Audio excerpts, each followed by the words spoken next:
श्री राधे। आइए परशुराम और विश्वामित्र का चरित्र जरा देखते हैं। कल हमने सुना था कि परशुराम ने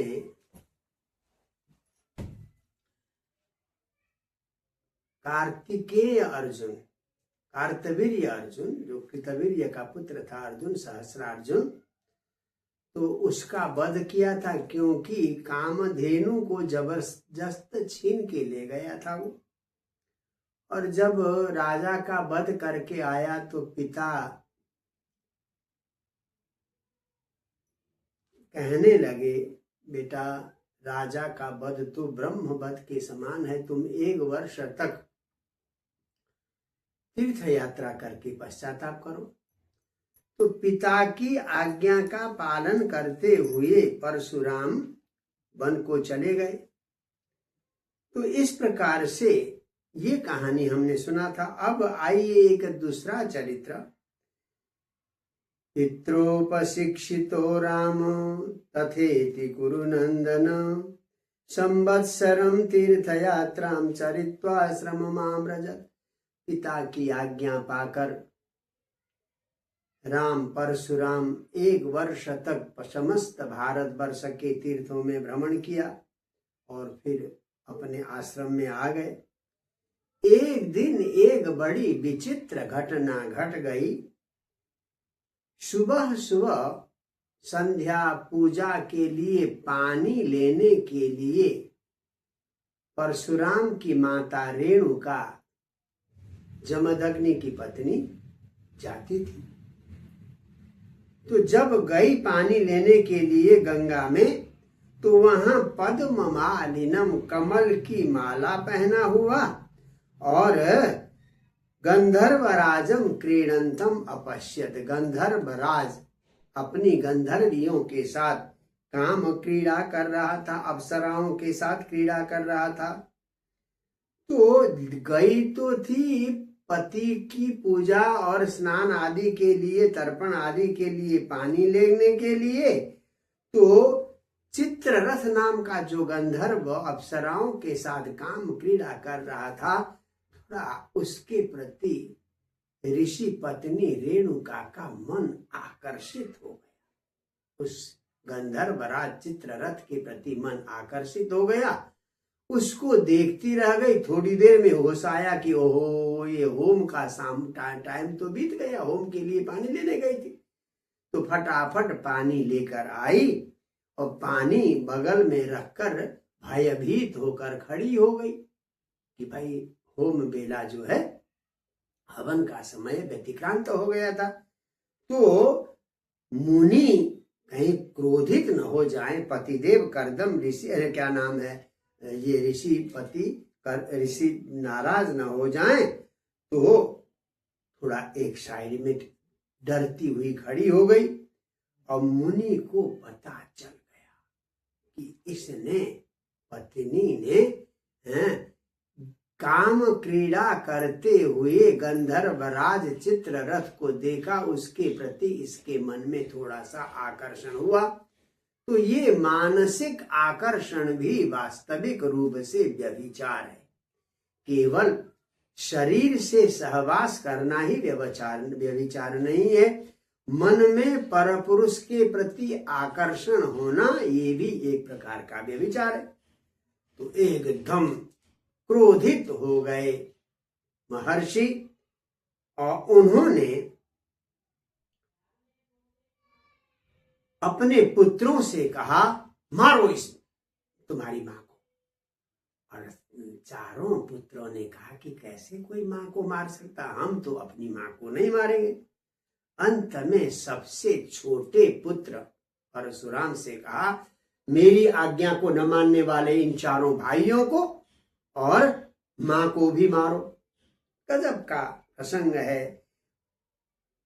क्या कहा, घनतैनम पुत्रकाम पापाम इत्युक्ता तेन चक्रिरे। जब पिता ने कहा कि भाई इस पापी को मारो, जमदग्नि ऋषि ने कहा इस पापी को मारो, परंतु ते न चक्रीरे, चारों भाइयों ने मां को मारने की हिम्मत नहीं की, पिता की आज्ञा का उल्लंघन किया। अंत में राम से कहा, राम संचोदित पित्रा भ्रातृन मात्रा सह ब्रवीत। पिता ने कहा, मां के साथ इन चारों भाइयों को भी मारो। फट से जाकर अपने फरसे से चारों भाइयों का भी गला काटा और मां का भी गला काटा। तो अब यहाँ प्रश्न आता है, क्या पिता मां की हत्या करने के लिए कहे तो सत्पुत्र को मां की हत्या करनी चाहिए? ये कहाँ का नियम है? तो यहाँ पर कहते हैं सुखदेव जी कि प्रभावज्ञो मुने सम्यक समाधे तापसस्त, यानी परशुराम अपने पिता जमदग्नि की तपस्या का प्रभाव जानते थे। ये किसी मरे हुए को जीवित कर सकते हैं, तो पिता की तपस्या के प्रभाव को जानते थे, इसीलिए बिना सोचे समझे भाई और माता की हत्या की। और जब हत्या करने के बाद पिता प्रसन्न हो गए, पिता ने कहा, बेटा तुमने मेरी आज्ञा का पालन किया है, तुम वर मांगो। तो क्या गजब का वर मांगा है परशुराम ने। बब्रे हतानाम रामोपि जीवितम चा स्मृतिम बदे। पिता के सामने हाथ जोड़कर परशुराम कहते हैं, मेरी माँ और मेरे चारों भाई जीवित हो जाएं, और मैंने इन्हें मारा है, ये बात इन्हें स्मरण भी न रहे। नहीं तो जिस माँ को और जिन भाइयों को हमेशा ये स्मरण रहेगा कि इस छोटे ने हमारी हत्या की है पिता की आज्ञा पर, तो इसलिए मृत चारों को, पांचों जीवित हो जाएं, मां के साथ चारों भाई, और इन्हें ये ध्यान न रहे, ये स्मरण न रहे कि मैंने इनकी हत्या की है। तो ऐसा वरदान मांगा। बहुत शक्तिशाली थे जमदग्नि ऋषि, तो उन्होंने तथास्तु कहा। तथास्तु कहते ही ऐसे पांचों उठ गए, मां भी और चार भाई भी ऐसे उठ गए जैसे कोई नींद से उड़ जाता है। उत्तस्थुस्ते कलकुशलिनो निद्रा पाए वांजसा, जैसे नींद खुलने पर व्यक्ति उठता है वैसे ही चारों उठ गए। तो कहते हैं यहाँ दोबारा सुखदेव जी कहते हैं, पितुर विद्वान तपो वीर्यम रामस चक्रे सुहृद वदम। पिता की तपस्या के सामर्थ्य को जानते हुए परशुराम ने अपनी मां और भाइयों का वध किया। तो इसलिए तो इस वध को हम दोष नहीं दे सकते। ये सामान्य नियम नहीं है कि पिता के कहने पर मां की हत्या की जाए, भाई की हत्या की जाए। यहाँ तो उनकी तपस्या को जानते थे, इसीलिए ऐसा आचरण किया। चलिए, ये एक बड़ी विचित्र, और यहाँ इस कहानी में थोड़ा विचारणीय प्रश्न है। रेणुका ने केवल थोड़ा आकर्षित होकर गंधर्वराज चित्ररथ को देखा था, तो सही समय पर पानी लेके नहीं आई। तो ये इतना बड़ा अपराध तो नहीं है कि उसे प्राण दंड दिया जाए। तो इतने बड़े तपस्वी जमदग्नि ने प्राण दंड का आदेश क्यों दिया? देखिए, रेणुका एक तपस्वी की पत्नी है, वन में रहकर तपस्या करती है, इतने 5 पुत्रों को जन्म दिया, तपोमय जीवन है। इतनी साधना करने के बाद भी अवसर पाने पर मन अगर थोड़ा विचलित होता है, तो हमारी तपस्या में कहीं न कहीं त्रुटि है? तो मन को विचलित नहीं होना चाहिए था। इतनी बड़ी साध्वी ऋषि पत्नी रेणुका का मन विचलित हुआ, ये अक्षम्य अपराध था। तो उन्हें अपराध का बोध हो, इसलिए ऐसा दंड दिया।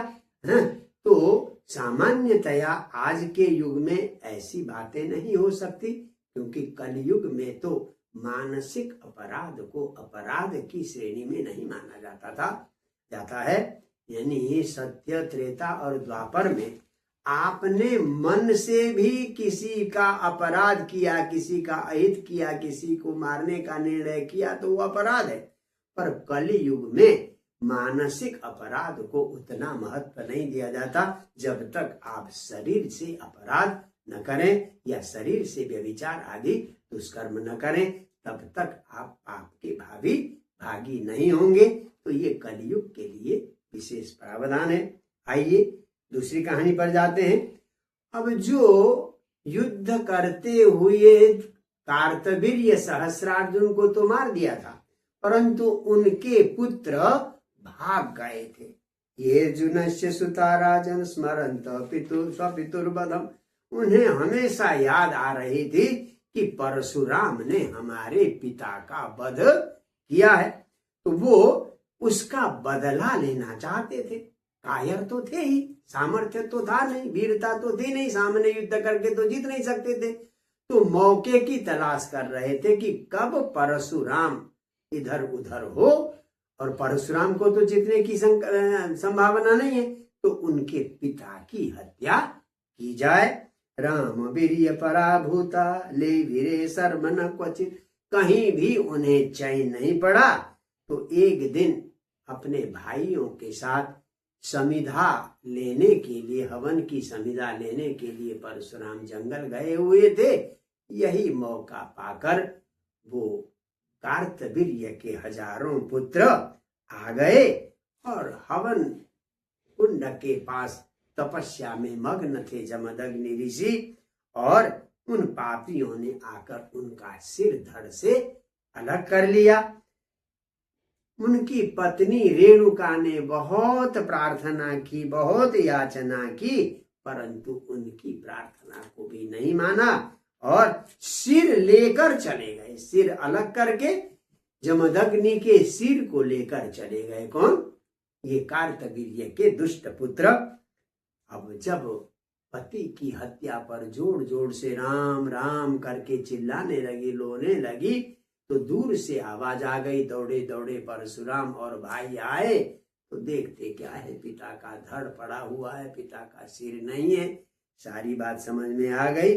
तो सर को अपने उन पिता के सर को धड़ को सुरक्षित रखने की भाइयों से प्रार्थना करके हाथ में फरसा लेकर परशुराम गए और जाकर उनके शहर में जाकर उनके सिर काटकर, क्षत्रियों का सिर काटकर, कहते हैं एक बहुत बड़ा पर्वत बना दिया। यानी क्षत्रियों से ही इतना क्रोध हो गया, गुस्सा आ गया परशुराम को। तो तेषाम सशिर सभी राजन मध्य चक्रे महागिरिम, यानी उन कार्तवीर्य के पुत्रों के सिर को इकट्ठा करके बहुत बड़ा सिर का ही पहाड़ बना दिया। और कहते एक बार नहीं, दो बार नहीं, त्रिसप्तकृत्व, 21 बार क्षत्रियों का संहार किया है। किसने? परशुराम ने। और अंत में शमंत पंचक, आजकल आप जब कुरुक्षेत्र में जाते हैं वहां ब्रह्म सरोवर, सन्निहित सरोवर, ऐसे ही 5 सरोवर हैं, अभी भी विद्यमान है। तो शमंत पंचके चक्रे शोणितोदान हृदान नृप, तो शोणितोदान मानो उन दुष्ट राजाओं के खून से उन सरोवरों का निर्माण किया है। किसने? परशुराम ने। तो पितु कायन संधाय, अंत में पिता का सिर ले आए और उनके धड़ से जोड़ा, जोड़कर उनको सीधा सप्तर्षियों में भेज दिया। तो हमारे इस वैवस्वत मनवंतर में सप्तर्षियों में जमदग्नि का भी नाम है। तो वो सप्तर्षि हो गए। उसके बाद भाई इतने क्षत्रियों का संहार किया है, तो परशुराम ने बड़ा यज्ञ किया और सब कुछ दिया। कहते हैं ददौ प्राचीन दिशम होत्रे, होता को पूर्व दिशा दी, ब्रह्मा को दक्षिण दिशा दी, अध्वर्यु को पश्चिम दिशा दी, उद्गाताओं को उत्तर दिशा दी और अन्य ब्राह्मणों को मध्य दिशा दी, आर्यावर्तम उपद्रष्टे आर्यावर्त उपद्रष्टा को दी। तो इस प्रकार से अवभृत स्नान करके, तो सरस्वती में अवभृत स्नान करके ऐसे चमक रहे थे परशुराम जैसे सूर्य चमकता है। और जमदग्नि उधर सप्तर्षि के रूप में स्थापित हो गए। और यही परशुराम आने वाले मनवंतर में, अभी ये वैवस्वत मनवंतर है, तो 8वां जो मनवंतर आएगा, इस आने वाले मनवंतर में व्यास की भूमिका निभाएंगे। कौन है? परशुराम। इसलिए परशुराम को दीर्घ जीवियों में माना गया है। कृपा परशुरामस्य सप्तैषि चिरजीविनः। तो ये चिरजीवी है। आने वाले मनवंतर में परशुराम क्या होंगे? व्यास की भूमिका निभाएंगे, वेदों का विभाजन करेंगे। तो ये कहानी हो गई राजा गाधी की पुत्री सत्यवती। सत्यवती का विवाह हुआ ऋचिक मुनि से। तो ऋचिक मुनि से क्या उनकी पत्नी ने जो दोना, खीर का दोना अदला बदली किया था, तो पुत्र हुए जमदग्नि, पोते हुए क्षत्रिय गुण वाले परशुराम। उधर जो गाधी की संतान हो गई है, उनका नाम है विश्वामित्र। जो गाधी राजा थे तो उनकी संतान तो विश्वामित्र हो गई। एक पुत्री की संतान का तो ये परशुराम तक बात खत्म हो गई। तो पुत्र में विश्वामित्र हुए। गाधे रघुन महातेजा समिद्धैव पावक तपसा क्षात्र मुत्सृज्य यो लेभे ब्रह्म वर्चसम। क्योंकि ब्राह्मण का दोना, खीर का दोना, ब्राह्मण वाला दोना ले लिया था गाधी की पत्नी ने, तो जो पुत्र हुआ ब्राह्मण गुण वाला हुआ विश्वामित्र। तो उन्होंने ऐसी तपस्या की, साक्षात गायत्री माता का दर्शन किया और तपस्या करते करते अपने क्षत्रियत्व का परित्याग करके वो ब्राह्मण हो गए। तो क्षात्रम उत्सृज्य ब्रह्म वर्चसम लेभे, ब्रह्म तेज को प्राप्त किया, ब्राह्मण कहलाने लगे। तो विश्वामित्र की संतान ब्राह्मण के रूप में स्थापित हो गई।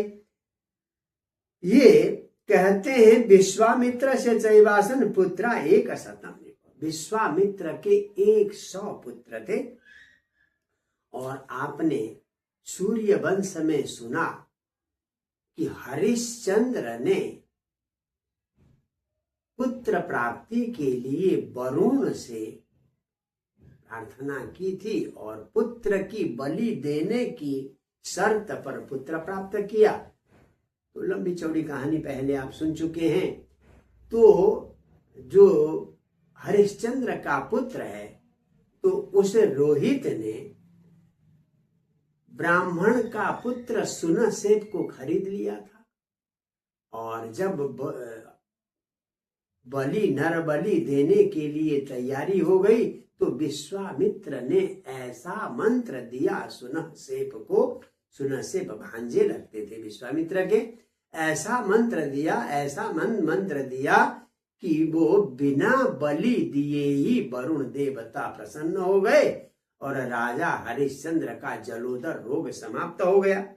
अब वहां पर बातचीत होने लगी कि अब ये पुत्र किसका है, क्योंकि अजीगर्त ब्राह्मण ने तो बलि देने के लिए अपने पुत्र को बेच दिया था, तो अब उनका पुत्र नहीं हो सकता था।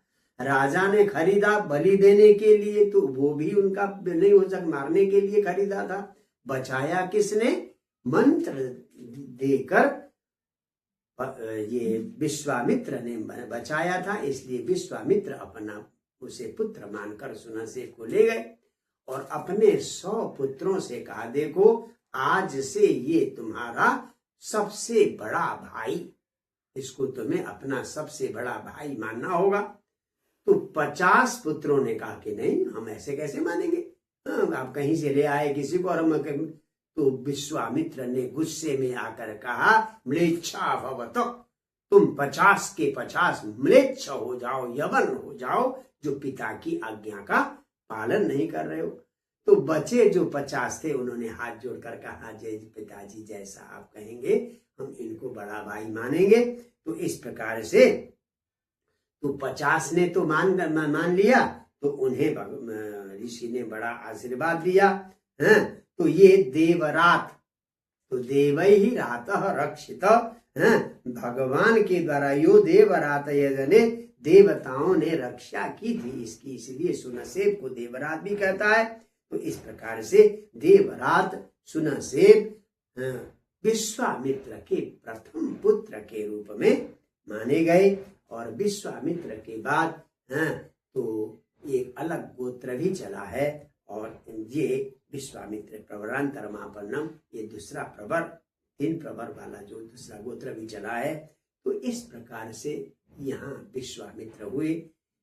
सीधी सारी कहानी का अर्थ क्या है कि पुराने जमाने में मंत्र में ऐसी शक्ति होती थी कि ऋचिक मुनि ने जिस खीर में ब्राह्मण गुण वाले मंत्र जपे थे, वो मंत्र क्षत्रियाणी को खिलाया, फिर भी पुत्र हुआ ब्राह्मण गुण वाला।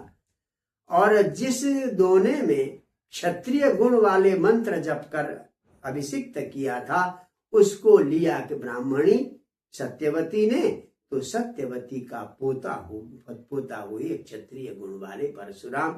तो हमारे प्राचीन ऋषि महर्षियों के पास ऐसे दिव्य शक्ति वाले मंत्र थे जिन मंत्रों का कोई काट नहीं था। तो ये बड़ी प्रेरक कहानी। जय जय श्री राधे।